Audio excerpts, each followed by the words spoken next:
ਬੜਾ ਲਹੂ ਪੀਤਾ ਉਹਨਾਂ ਨੇ। ਮੈਂ ਖੜ ਜਾ ਤੁਹਾਡੀ ਭਾਈ ਤੁਹਾਡੀ ਉਮਰ ਤੇਰਾ ਖਸਮ ਜਾਣੇ ਨੂੰ ਅੱਜ ਖੜੀ ਜਾਈ ਨਾ ਖੜੀ ਆ ਕਰ ਲੈ ਫਿਰ ਮੇਰਾ ਤਾਂ ਖਸਮ ਹੈਗਾ ਵੀ ਨਹੀਂ, ਮੇਰਾ ਤਾਂ ਨਿਰਮਲ ਸੀ ਜਿਹੜਾ ਤੂੰ ਦੱਬ ਲਿਆ ਤੇਰੇ।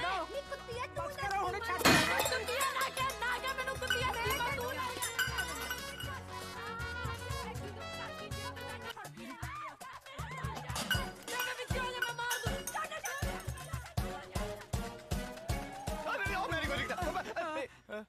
ਅੰਦਰ ਆਏ ਪੁੱਤ, ਬਹਿ ਜਾ ਇੱਥੇ ਬਹਿ ਜਾ ਪੁੱਤ।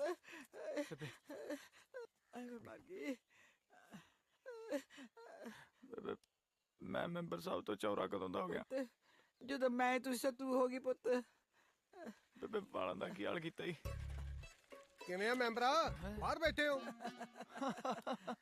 ਉਹ ਕੁਛ ਨਹੀਂ, ਥੜੀ ਬਣਵਾਈ ਸੀ। ਅਸੀਂ ਕਦੇ ਬਹਿ ਕੇ ਨਹੀਂ ਵੇਖਿਆ। ਮੈਂ ਸੋਚਿਆ ਮੈਂ ਤੇ ਬੇਬੇ ਬਹਿ ਕੇ ਵੇਖ ਲਈਏ। ਚਲੋ ਅਸੀਂ ਤੇ ਮੌਜਾਂ ਲੈ ਰਹੇ ਆ।